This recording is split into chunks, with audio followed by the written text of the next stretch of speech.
Amém? Hoje eu queria ministrar para vocês em relação à unidade, né?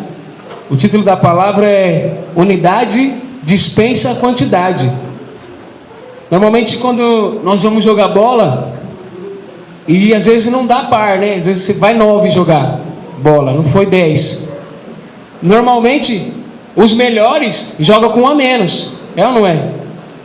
E às vezes ganha ainda. Às vezes vai 8, fala, não, pode jogar com 5 e joga com 3, um goleiro e 2 na linha. E às vezes ganha. Cansa mais rápido, porque tem menos pessoas para correr. Mas ganha. Às vezes nós olhamos para tantas coisas e achamos que o número é importante. Estava conversando com o líder esses dias. Eu falei, você tem a oportunidade de agora deixar a sua célula forte, porque ela está no começo. Não tem muita gente ainda, você pode colocar o seu DNA, a sua identidade agora, e dali para frente vai ter feito uma safra. Quando tiver grande, eles vão ter um DNA de quando era pequeno. Você não vai ter o problema de pegar uma célula cheia já e ter que resolver, porque eles já vão vir crescendo. O que um aprendeu ensina para o outro. Então a unidade é bem melhor do que a quantidade. O que adianta ter 10 membros na célula e quando você chama para uma reunião vem um? É ruim, não é? Com quem que eu posso contar? Algo engraçado, quando chama para o churrasco, para jogar bola, aí vem a célula inteira. Fala assim, ó, vamos ter, essa semana que passou, mandei mensagem no grupo dos líderes de jovens, falei para eles, quem pudesse vir limpar o prédio, né? Lavar o prédio, lavar o banheiro e tal. Aí tem célula que tem 17 pessoas, outra tem 14, outra tem 8. Quantas pessoas vieram para cá para limpar? O que sabe, mas acho que não deu mais que 10, não. Tem mais de 80 jovens na igreja. Aí quando chamou veio só 10. Você fala o quê? De unidade. Existe uma diferença entre unidade e união. Qual que é a diferença? União é um saco de batata. Unidade é o purê. A união você consegue separar. E a unidade? Quem consegue separar, tirar a batata? Não, eu fiz um purê aqui e a batata que eu coloquei era muito torta, baixinha, feia, cheia de terra, eu vou tirar ela. Se você fez o purê, já era, chora, não dá para tirar mais. E na unidade, ou na união? Você vê lá a batata feia, podre, você vai enfiar a mão e tira do saco. Porque ela só está unida. Só está na união, mas não está em unidade, não é uma só, não está amalgamada. Quando nós fazemos um bolo, aí vamos dizer que a Simone traz o ovo, a Karina traz o leite, o Will traz a farinha, aí o outro traz o açúcar, e assim vai. Aí eles brigam. Aí a Simone, não, eu quero meu ovo de volta que eu coloquei nesse bolo aí. Aí o outro, não, eu quero meu leite de volta lá. Não, não vou comer com você mais não, sai fora. Dá aí meu leite de volta. Quem consegue tirar do bolo? Não, imagine, não dá mais, porque está o quê? Está em unidade. Não separa. O máximo que vai acontecer é cortar em pedaços e cada um pegar um pedaço do bolo. Mas o leite já era, o ovo já era, a farinha já era tudo. Porque não está mais unido. Está amalgamado, não dá para separar mais. Amém? Hoje eu quero ministrar em relação a isso. Que é melhor ter 3 membros unidos na célula do que 15. Que não está nem aí para a sua célula, não está nem aí para o ministério, não está nem aí para a vontade de Deus. 3 pessoas chega a 300. Unido. Em unidade. Só que 300, se não tiver unido, é mais fácil eles chegarem a 3. Só perde. Ministério que não tem unidade, ministério que não está junto, perde. Por que a igreja às vezes vai assim, e depois some todo mundo? Porque não tem unidade, só tem quantidade. Não atente para os números. Você tem 15 pessoas na sua célula, às vezes você não tem ninguém lá.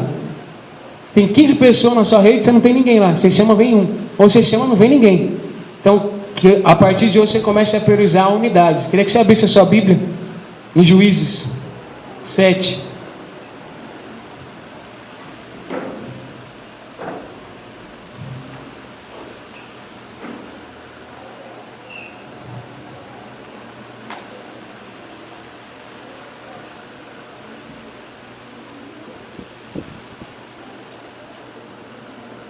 Juízes 7, 1.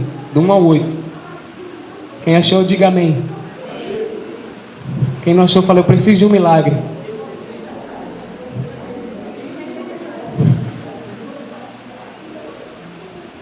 Vou ler. Diz assim: então Jerubaal que é Gideão, se levantou de madrugada e todo o povo que com ele estava, e se acamparam junto à fonte de Arode, de maneira que o arraial dos midianitas lhe ficava para o norte, no vale, defronte do outeiro de Moré. Disse o Senhor a Gideão: é demais o povo que está contigo, para eu entregar os midianitas nas suas mãos. Israel poderia se gloriar contra mim, dizendo: a minha própria mão me livrou. Apregoar, pois, aos ouvidos do povo, dizendo: quem for tímido e medroso, volte e retire-se da região montanhosa de Gileade. Então voltaram do povo 22.000, e de 10.000 ficaram. Disse mais o Senhor a Gideão: ainda há povo demais, faz-os descer das águas, e ali os provarei. Aquele quem eu te disser, este irá contigo, esse contigo irá. Porém todo aquele quem eu te disser, este não irá contigo, esse não irá. Fez Gideão descer os homens às águas. Então o Senhor lhe disse: todo que lamber a água com a língua, como faz o cão, esse porás à parte, como também a todo aquele que abaixar de joelhos e beber. Foi o número dos que lamberam, levando a mão à boca, 300 homens. E todo o restante do povo se abaixou de joelhos a beber a água. Então disse o Senhor a Gideão: com esses 300 homens que lamberam a água, e vos livrarei, entregarei os midianitas nas suas mãos. Pelo que a outra gente, todo que se retire, cada um para o seu lugar. Tomou o povo provisões nas mãos e as trombetas. Gideão enviou todos os homens de Israel, cada um a sua tenda. Porém os 300 homens reteve consigo, estavam ao arraiar dos midianitas abaixo dele. Agora pula lá para o 16. Juízes 7, 16. Juízes 7, 16 até o 22. Diz assim: então repartiu os 300 homens em 3 companhias, e deu-lhes a cada nas suas mãos trombetas e cântaros vazios, com tochas nele, e disse-lhes: olhai para mim, e fazei como eu fizer. Chegando às mediações do arraiar, como fizer eu, assim fareis, quando eu tocar a trombeta, e todos que comigo estiverem, então vós também tocareis a vossa ao redor de todo o arraial, e direis: pelo Senhor e por Gideão. Chegou, pois, Gideão e os 100 homens que com ele iam às mediações dos arraial, ao princípio da vigília média, havendo-se pouco tempo antes trocado as guardas, e tocaram as trombetas, e quebraram os cântaros que traziam nas mãos.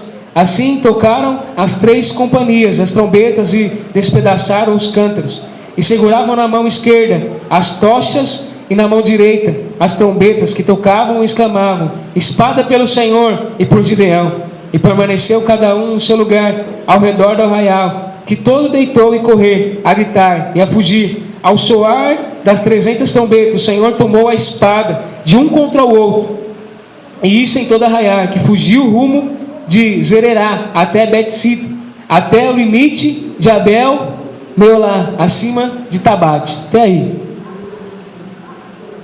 Imagine, você está num lugar, a história conta que Gideão era um homem medroso.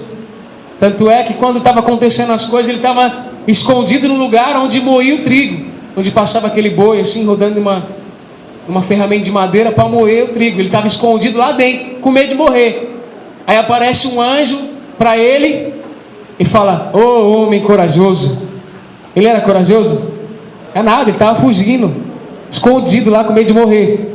Aí Deus fala para ele que ele vai salvar o povo de Israel. Só que o exército que estava contra Israel era um exército de 35.000 homens. Imagine, 35.000 homens contra você. Aí Deus falou: ajunta o povo aí, para que você guerreie contra os medianitas, e você vai ganhar essa guerra, no nome do Senhor. Aí 35.000.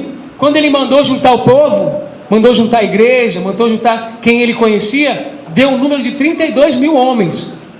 Aí estava bom, né? 35 contra 32 ali e tal, só 3.000 de diferença, dá para brigar, né? Que sempre tem uns mais magrinhos, tem uns que não sabem brigar direito, então dava 35 contra 32.000. Aí Deus falou assim: não, tem muita gente aí. E quando você está na cela, fala assim: quem quer ser líder? Aí todo mundo levanta a mão: eu. Aí dá 3 meses, daquele que levantou a mão, dos 7, só tem um que permaneceu. Aí veio os 32 mil. Não, a gente vai guerrear aí com você, estamos juntos aí, Gideão. Vamos ganhar essa guerra aí para Deus.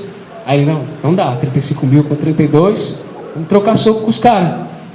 Mas aí Deus falou assim, tem muita gente aí. Tem gente que está aí e está de oba-oba. Está aí só porque chamou, não tem um chamado de Deus. Não entendeu o propósito de Deus. Não entendeu porque que eu chamei eles. Tem muita gente aí que está com o coração errado. Então vamos mandar os testes. Vocês vão no rio, vão beber água. E quem se ajoelhar para beber a água, você manda embora. Quem lamber que nem cachorro também, você manda embora. Quem for medroso e tímido, você vai embora. Imagina você faz parte desse exército. Você iria embora ou você ficaria lá? Os tímidos, os medrosos, que bebiam que nem cachorro, e os que se ajoelharam para beber. Deus falou assim, isso daí não serve, manda embora. Dos 32 mil, ficou 10 mil. Imagine, você vai contar 35, você tem 10 mil. Fala, misericórdia, vamos tomar um pau. Era verdade, eles iam apanhar. No natural eles iam apanhar, e não ia? Lógico que ia. Tinha quase 2 para cá, tinha mais, tinha quase 3 para cada um para bater. 2 seguravam e o outro ficava batendo. 10 mil contra 35 mil. Deus ainda falou para ele, tem muito aí. Como assim, Deus? Tem 10 mil aqui. Não, tem muito aí ainda que está com o coração errado aí. Se vocês ganharem assim, fica fácil. Você tem que demonstrar que a glória foi minha. Você tem que demonstrar que foi Deus que deu os medianitas na sua mão. Multiplicar a célula, quando todo mundo tem talento, quando o outro é bom fazer o louvor, o outro prega muito, o outro fez curso pastoral, fica fácil multiplicar a célula assim. Tem que pegar o cara que não fala direito, que só fez até a 3ª série, outro que gagueja, outro às vezes chega e bate na mulher, fala palavrão. Tem um pastor que fala que quando ele assumiu célula, o anjo da guarda do cara que bebia a garrafa de pinga era o que tomava um copo de pinga. Não, você bebe só um copo, então você cuida do que bebe uma garrafa. O que tomava um engradado, o que tomava só uma cervejinha, cuidava do que tomava um engradado. Bebe menos, o que bebe menos, cuida do que bebe mais. Era assim. Tem que usar o que Deus te deu. Amém? Então Deus falou, tem muita gente aí, a glória não vai ser minha. Não vão glorificar, não vão entender que foi eu que estou dando para vocês os seus adversários. Tem muita gente, tem 10 mil aí. Eu ia ficar com medo, falar, Deus, tem 10 mil, os caras tem 35 lá. Tem muita aí, tem muita lá, não aqui. Aí falou, não, tem muita aí. Aí falou, agora vai lá de novo, vai para o rio lá de novo beber água. O que aconteceu? Dos 10 mil ficou 300. Eu fico imaginando uma crise de Gideão. Primeiro ele começa a chamar dele, ele escondido, com medo de morrer. Imagina, ele tremendo lá, aparece um anjo, falou, ô homem corajoso. Acho que ele ficou procurando assim, né? É eu? Deus vai te dar os medianitas na sua mão, a fio de espada. Mas que ele falou, não é eu não.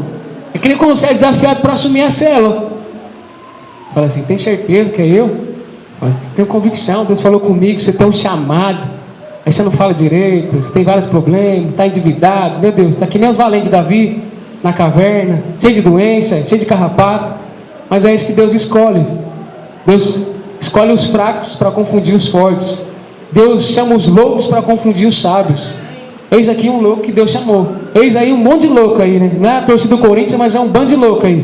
Certeza, Deus chamou. Nos olhos naturais, nós olhamos para nós mesmos e não vemos grandes coisas, grandes talentos, uma boa dicção. Você prega muito, você ora e o céu vem, o querubim toca louvor junto aqui. Não é assim no começo. Depois a unção ajuda e vai indo. Mas o começo não é assim. E Gideão tinha que entender isso. Gideão tinha que ter o coração do povo. Gideão tinha que entender quem estava com ele e quem não estava. Quem queria oba-oba, quem queria lá só brincar, matar os midianitas. E quem estava com um propósito, com o mesmo coração que Gideão, de glorificar o nome de Deus. Aí foi os 300 lá. Aí a história conta que eles não precisaram nem brigar. Aí entra a minha frase de novo. Quando você põe as suas mãos, Deus tira dele. Eles chegaram lá, imagine, você vai para uma guerra, os caras com espada, lance, escudo, metralhadora, 12, tanque de guerra. Aí você vai com uma tocha na mão e um cântaro na outra. Imagine, você vai virar alvo lá, tirar o alvo. É loucura, não é loucura? Todo mundo com arma, fuzil, sei lá. Declarou guerra, que Iraque declarou guerra contra Dilma. Aí a igreja vai com a Bíblia na mão e um óleo da unção do outro lado, correndo. Aí esse louco vai morrer, vai ser o primeiro a morrer. Não é não. Foi isso que Deus queria demonstrar para ele. Mas você não vai com nada na mão, a não ser com a palavra que eu te dei. Quando ele chegou lá, no final do versículo fala que os próprios inimigos se confundiram e um começou a enfiar a espada no outro. Eles começaram a adorar, pelo Senhor e por Gideão, pelo Senhor e por Gideão. Aí os caras começaram a se matar. Loucura, não é loucura? Será pelo Senhor? Qual é o nome do seu líder? Fala aí, pelo Senhor. E o nome do seu líder? Fala aí, pelo Senhor. De novo, pelo Senhor. Pelo Senhor. Então, você ia estar assim lá, que nem louco. Os caras iam rir da sua cara. Fala uma tocha na mão e um cântaro na outra. E eles enfiando a espada um no outro, se matando que nem bobo lá. Porque Deus tinha dito que iria matar os midianitas. Ele ia dar na mão de Gideão. Isso que nós temos que entender. Que a unidade nos faz vencer a guerra. Mas só que Gideão achava que a grande dificuldade era vencer os 35 mil. Mas na verdade Deus queria mostrar para ele que ele queria tirar o povo era da escravidão, na verdade. Da escravidão da unidade. Quantos de vocês estão presos em várias coisas que o líder de você não, o seu líder não sabe, e o seu anjo da guarda não sabe, e alguém que acompanha você não sabe, e você está numa guerra sozinho? Não vou resolver. Quantos aqui, não precisa levantar a mão, quantos aqui já oraram com algum problema que você tinha, aí você orou, ou às vezes um pecado, não sei, você orou, aí de princípio parece que acabou o pecado, que Deus resolveu. Tipo, eu não vou nem falar com o meu líder, eu resolvi com Deus aqui. Aí você ficou 2 meses, 3 meses, aí você caiu no mesmo pecado. Fala, mas eu achei que eu tinha resolvido lá, fiquei 3 meses sem fazer coisa errada, Deus falou comigo, até chorei lá, misericórdia, sou um carnal mesmo e tal, vou orar de novo. Aí você ora, tipo uma cocaína, você vai ficar na brisa do Espírito e tal, aí você fica bem, só que aí não resolve o problema. Acho que todos aqui já passaram por isso, não, já resolvi com Deus, aí você fica 6 meses sem ter o problema de novo. Só que por conta que você não falou para a sua célula, você não chamou o seu exército, não pediu ajuda, não teve unidade, aí você cai no mesmo problema de novo. É que às vezes as pessoas, nos jovens, assim, o problema que eu tenho maior é em relação, é um pecado que todo jovem comete, né? Principalmente os homens, que os hormônios da flor da pele, quer namorar e tal, e namora sozinho no banheiro. É um dos maiores pecados que tem aqui nos jovens, né? Toda a igreja tem. Aí o cara às vezes fica com medo de contar, fala assim, eu não vou contar, porque senão o Diego vai me tirar da função, o Diego vai me tirar, vai me expulsar, vai me apedrejar, sei lá, me levar à praça pública lá, mata esse filisteu incircunciso aí. Acha isso, mas não é, aí nunca passa, aí fica 3 meses sem pecar. Aí às vezes está lá procurando louvor, está no YouTube, aí vai indo e tal, aí, bum, fala, vixe. Aí dá aquela fissura de novo, abstinência e cai. Por quê? Não pediu ajuda, ficou com medo, não teve unidade, não falou a verdade, não foi transparente. Era isso que Deus queria mostrar para Gideão. Falou assim, tem muita gente aí, mas você não tem o coração do povo. Mais que quantidade, você deve ter o coração das pessoas da sua célula, da sua igreja, do seu ministério. É isso que Deus queria ensinar para ele. Mas primeiro ele tinha que tirar a escravidão. Todo mundo que não confessa pecado é escravo do pecado. Todo mundo que não fala o seu problema, ele é escravo do problema. Áreas na sua vida não rompeu ainda, porque você está escravo dessa área, você não contou para ninguém. E a unidade faz você ser liberto. Amém? A igreja serve para que você seja liberto de várias coisas. Por isso que Deus deu dom diverso para cada pessoa. Um profetiza, outro fala em línguas, outro interpreta, outro dá mortal, sei lá. Mas alguém tem um dom diferente do seu, para que a igreja seja edificada. Às vezes você não prega bem, mas você tem um discernimento do Espírito assim fora do normal. Você consegue perceber o ambiente. Você vai ser usado nesse dom. Às vezes você não tem a voz tão bonita para cantar, mas você tem o discernimento da palavra assim como ninguém. Você prega como ninguém. Então Deus vai te usar nesse dom.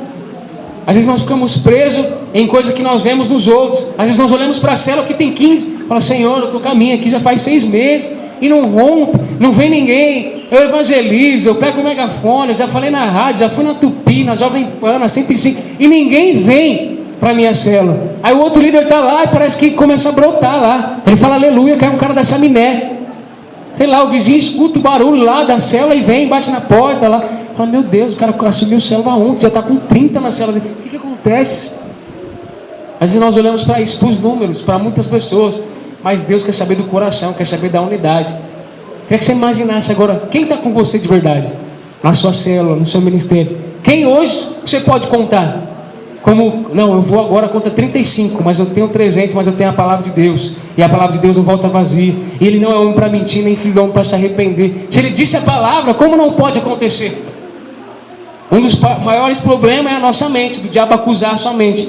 Você vai ter chamado pastoral mesmo? Não tem nada. Você não consegue nem multiplicar a célula. Você tem um chamado mesmo para profeta? É louco, você não consegue nem ver quando os irmãos pecam. Não consegue nem enxergar e tal. E ó, acusação. Mas tem que ficar com a verdade que Deus diz. Gideão só tinha uma palavra: ô homem corajoso, eu vou te dar os midianitas a fio de espada na sua mão. Sabe o que ele precisou fazer? Acreditar. Só que primeiro ele teve que sair do quê? Da escravidão. Foi a primeira coisa que ele teve que sair. A maior coisa em relação a nós cristãos é que Deus tem uma Canaã para mim e para você. Só que antes de chegar a Canaã, tem que sair da escravidão. Quantos de nós estamos escravos? Não de pecado, mas de tantas coisas. Às vezes escravo do pecado, às vezes escravo do passado, às vezes escravo de algo que você fez há anos luz atrás. E o diabo fica te acusando.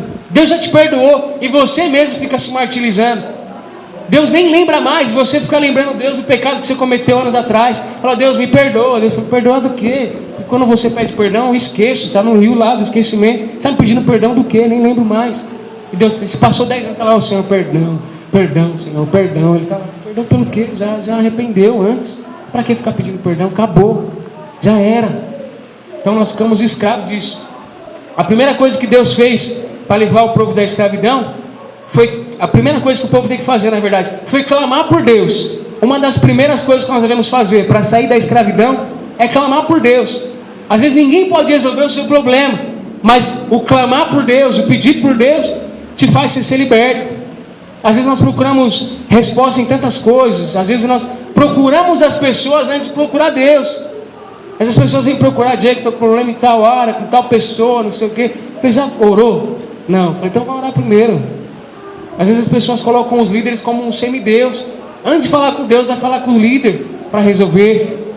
Você já orou? Você orou, não teve resposta, vai para alguém mais maduro. Aí você pergunta, fala: me ajuda, eu estou orando faz tempo, Deus, não estou ouvindo, estou tendo discernimento, me ajuda aqui. Você é mais velho que eu na fé. Mas um dos maiores problemas é esse: a pessoa esquece de clamar por Deus quando está escravo, está preso, está acusado. E a segunda coisa que Deus fez, procurou, foi levantar um líder para tirar o povo da escravidão. A primeira coisa foi o povo clamar por Deus: Deus, eu preciso ser liberto aqui, estamos sendo escravos dos midianitas, faz alguma coisa. Aí o que Deus fez foi o quê? Levantar alguém com a resposta. Ele deu a unção para Gideão. Às vezes a resposta do seu problema está em alguém que já venceu esse problema. Às vezes a resposta da escravidão, por isso que às vezes nós colocamos alguém que teve problema com droga para cuidar de quem tem problema com droga. Às vezes quem tem problema em roubo ou em mentira, cuida de quem está chegando agora e tem mente ainda, é escravo disso. Por isso que nós colocamos isso, por conta que Deus sempre vai levantar um líder para te ajudar a sair da escravidão. Em terceiro lugar, Deus construiu uma equipe para Gideão.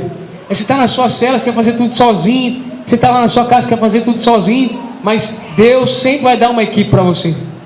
Uma vez eu ouvi uma frase de um pastor, ele falou assim: você quer saber se o que você faz é prevalecente, vai durar para sempre, vai crescer? É se tem gente te seguindo. Quer saber se é homem de Deus? Quer saber se você é mulher de Deus? Você tem que ver, olhar para trás e ver se você tem discípulo. Não é multidão, é olhar para trás e ver quantos discípulos você tem. Quantas pessoas almejam que você almeja? Quantas pessoas estão dispostas a investir na sua vida? Quantas pessoas estão na mesma guerra que você? Falou: quer saber se você é homem de Deus, é mulher de Deus? Olha quem está atrás de você, olha para quem você ganhou e quem é seu discípulo. Mas você trouxe 10 pessoas para a igreja, não tem ninguém. Nessa hora você enxerga se você é homem de Deus e mulher de Deus, você tem discípulo.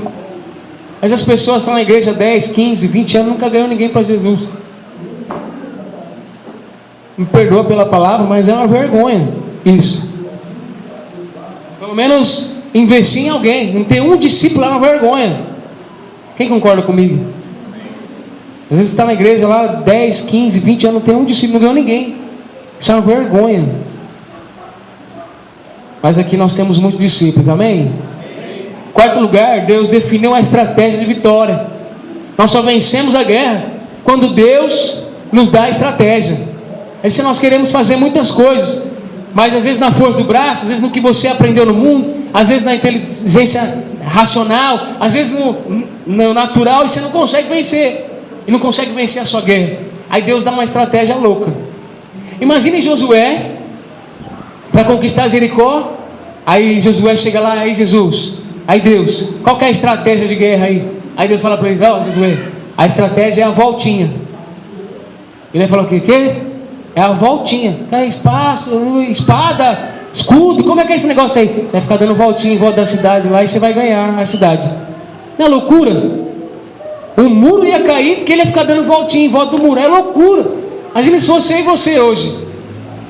Tem lá, Deus fala: você vai conquistar lá aquele bairro é seu, lá vai ter uma célula e tal. Vai falar: é mesmo? O que eu vou fazer? Evangelismo, carro de som e tal. Vou chamar o Thales, vou chamar um monte de gente famosa. Não, você vai lá e ficar dando voltinha. Muitas pessoas não iam querer fazer. Às vezes a estratégia de Deus é irracional, é louca. Às vezes pessoas são libertas no meio do louvor porque Deus mandou ela gritar. Aí ninguém está gritando. Imagina todo mundo lá na adoração, quietinho, achar que é demônio, né? Todo mundo quietinho, de olho fechado, alguém vai lá e berra no meio do louvor, do nada. Aí naquele dia a pessoa foi liberta porque Deus mandou ela gritar. Às vezes é uma estratégia louca. Aí eu estou aqui com o microfone e falo: feche seus olhos, põe a mão no seu coração, ouça a voz de Deus. É um louco, vai e grita com tudo. O que você acha? Mano, todo mundo abriu o olho, porque Deus mandou ele gritar. É uma estratégia meio louca, meio irracional, mas Deus age assim. Foi assim que ele agiu com Gideão, foi assim que ele agiu com Josué, foi assim que ele agiu com tantos homens de Deus. Uma estratégia irracional, loucura, porque a cruz é loucura, mas aqueles que foram salvos é poder de Deus. Amém? Na construção da equipe, deixa eu ler aqui. Para os israelitas, os obstáculos para serem livres da escravidão era aquele exército numeroso de 135 mil homens, os midianitas. Deus mostrou que o obstáculo era outro: a falta de unidade. O exército era só o detalhe. O que Deus fez foi convocar as pessoas que Ele conhecia, que faziam parte da sua tribo. Mas aí, imagine se hoje Deus fosse tratar com você do jeito que Ele tratou com aquele exército. Todo mundo que é tímido e medroso pode levantar e ir embora. Não levanta, pelo amor de Deus. Mas Ele fala assim: levanta, todo tímido e medroso, vai embora. Quantas pessoas aqui já não assumiram cela porque se acham tímido? Ah não, misericórdia, falar lá, fazer o louvor, misericórdia. Fica lá na frente, fala: levanta a mão, bate palma, lê aqui. Eu tenho que falar, misericórdia, eu sou tímido. Não falava nem nos trabalhos da escola, eu ficava com o cartaz segurando assim. Quem nunca ganhou nota assim? Manifesta, brincadeira.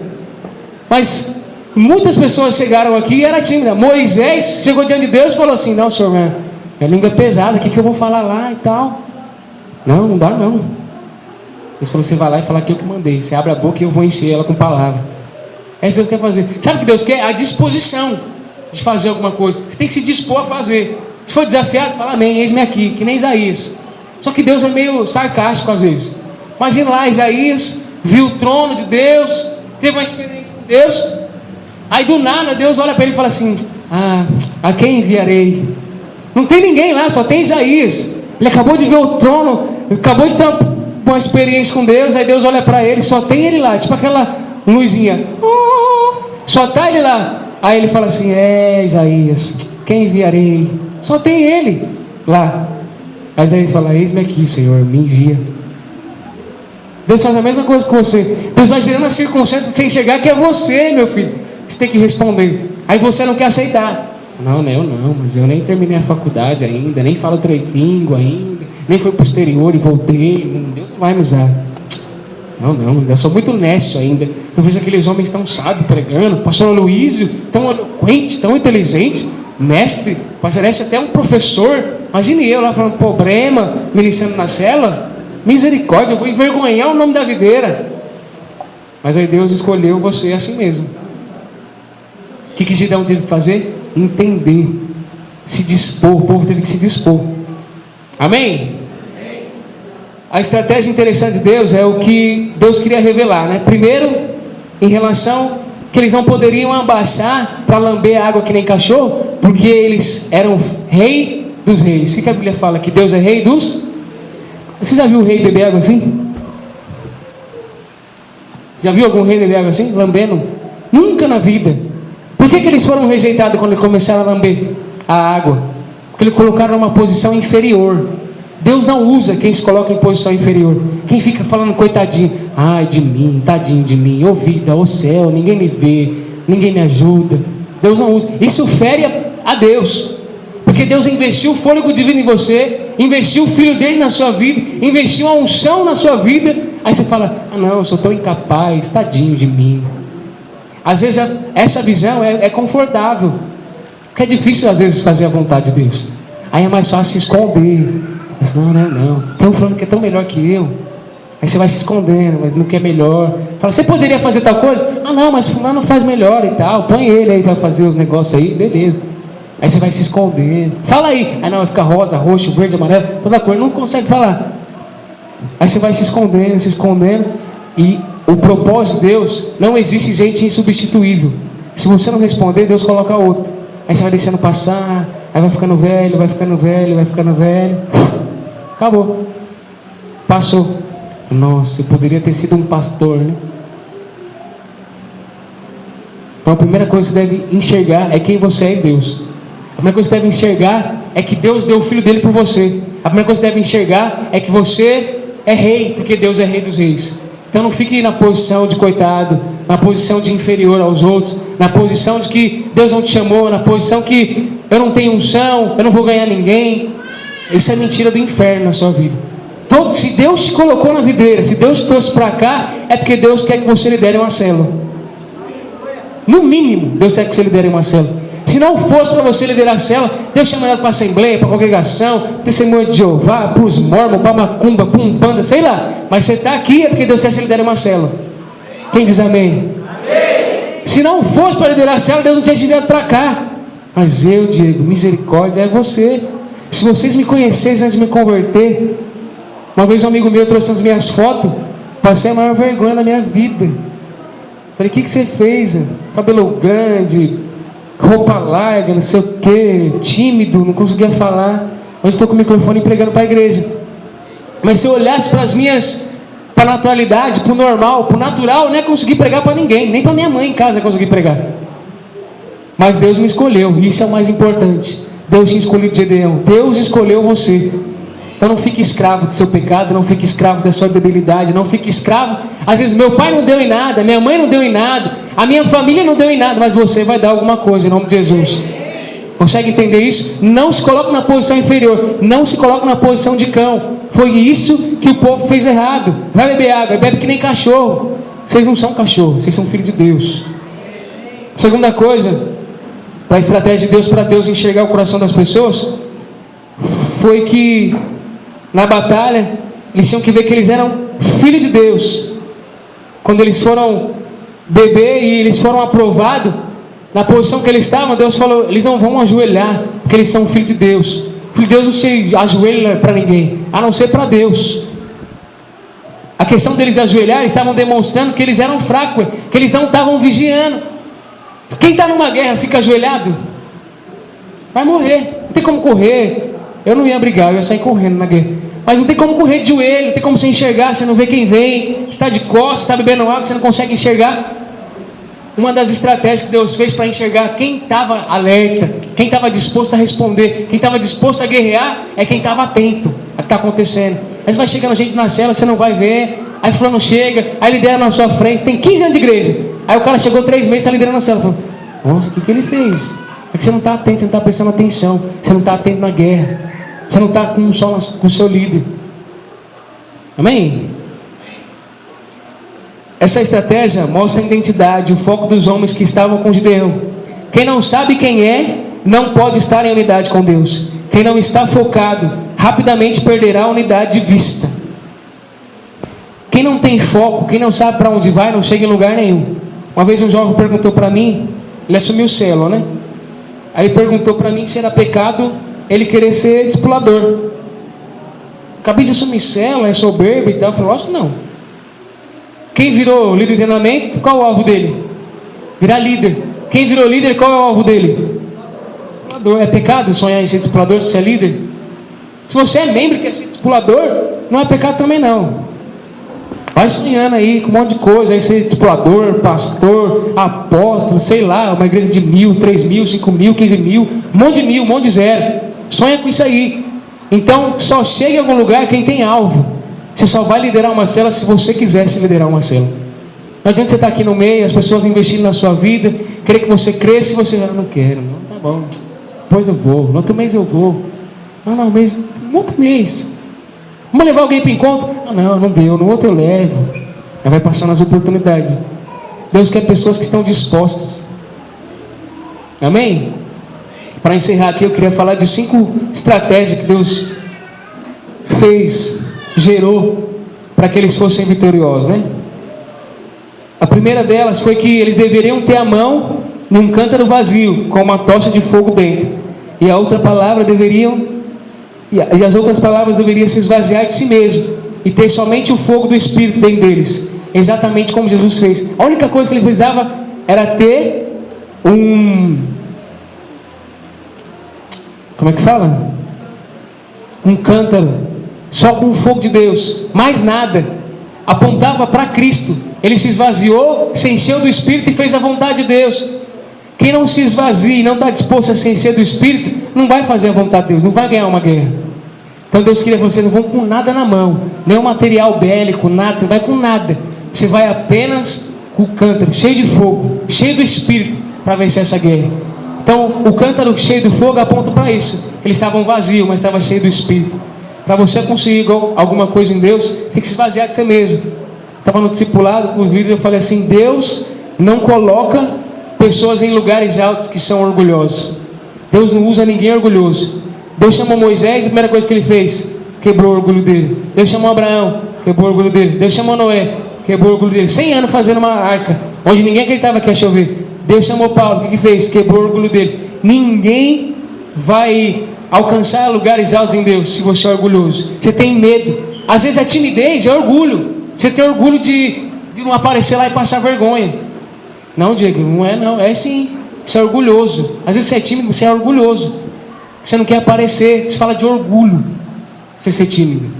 Eu já fui tímido uma vez, quando me converti. Que a maioria é tímido quando converte. Depois, cheio do Espírito, ninguém é tímido. Mas o começo é tímido. Você tem medo de falar, tem medo de pregar, tem medo de fazer a célula uma vez. Mas timidez fala de pessoas orgulhosas, que tem medo de se expor, fala de orgulho. Mas aqui não temos gente orgulhosa, amém? Segunda coisa, para que a estratégia da vitória de Deus era ter a outra mão com a trombeta. Trombeta fala de testemunhar o Evangelho. A palavra de Deus diz que aquele que venceram o fizeram pelo sangue do Cordeiro e pela palavra do testemunho. Lá em Apocalipse 12:11.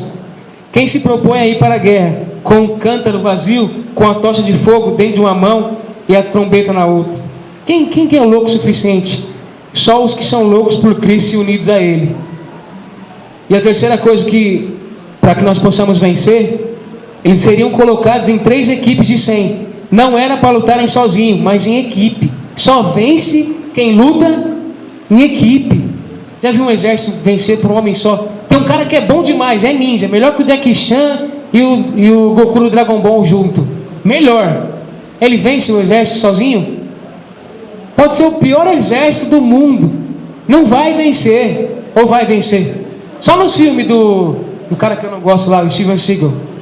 Mentira, o cara aponta a arma, ele destrói a arma do cara, e que a arma do cara fez uma faca e matou o cara, o outro vem, ele chuta, aí dá uma volta, sozinho ele mata o exército. Só em filme isso acontece. De verdade isso não acontece. Muitas pessoas acham que estão num filme, muitas pessoas acham que é forte demais, vem sozinho.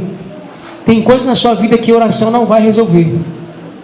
João fala que aquele que confessa o pecado, ele é curado. Só aquele que confessa. Você é perdoado, você vai chegar em Deus e vai ser perdoado, mas e curado? E restaurado? E limpo da sua consciência? Você vai ouvir alguém falar assim: não, estamos juntos, vou morar com você, isso não vai mais acontecer, me dá um abraço aqui.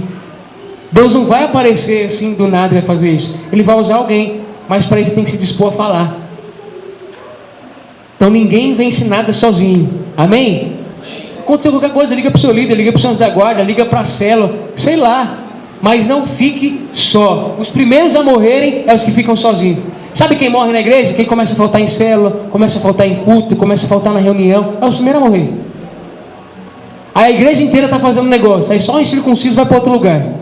Sozinho. Aí volta, estou mal, querendo me matar, eu queria pular da ponte, mas não deu certo. Os primeiros a morrer na guerra é os que saem que nem louco. Já viu o filme? Quem são os primeiros? Os que saem correndo que louco. Morreu. Os que ficam lá atrás e tal, atira, o outro aparece. Aí tem a estratégia, eles ganham a guerra. Mas quem mete a cara sozinho é o primeiro a morrer. A sua célula é o seu lugar de estar guardado. A sua rede, o seu líder, os seus anjos da guarda, ele quer o seu bem. Então esteja junto com eles. Você não vai vencer nada sozinho. Deus vai te perdoar. Se matar alguém e pedir perdão, Deus vai te perdoar. Mas e a acusação na sua cabeça? Como é que vai ficar? Só o seu líder ou alguém mais maduro vai fazer que essas acusações saiam da sua cabeça. Ele vai falar, Deus te ama, Deus sabia, Deus está aqui. Vai trabalhando nisso. Deus vai ficar trabalhando na vida dele? Assim? Não, só alguém.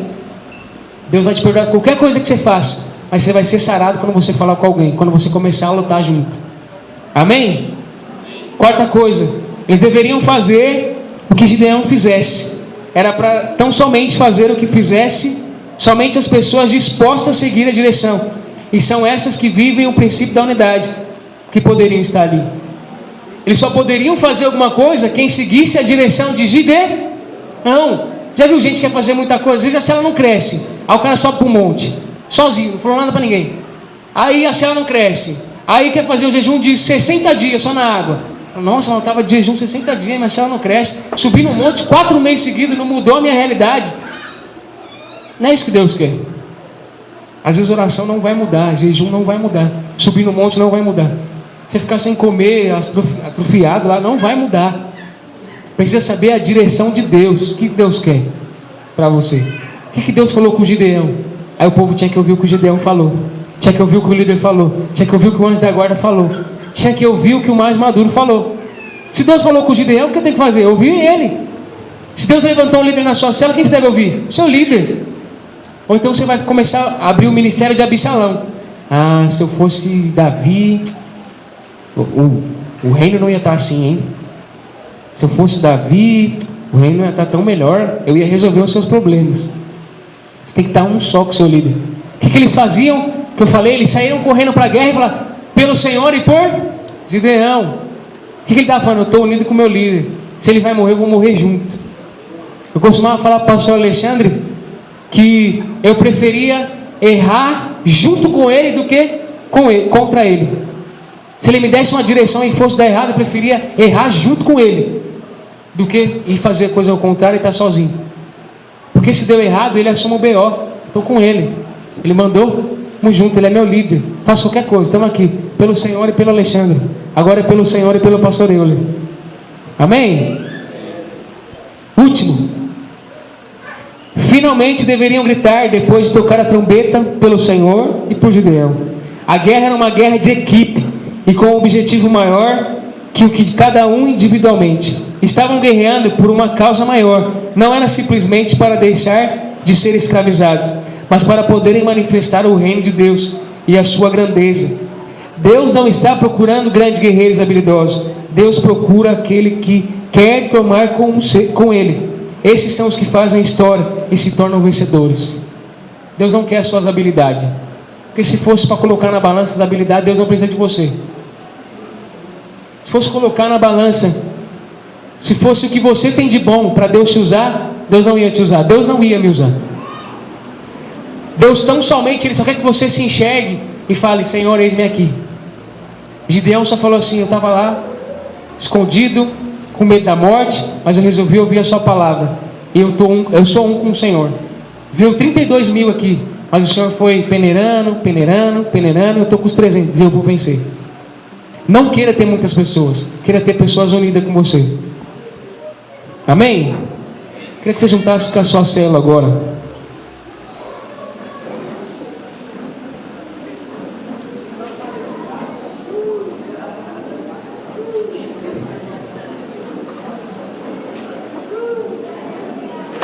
Queria que você não dispersasse, não ficasse conversando, só que você procurasse a sua célula e juntasse com ela.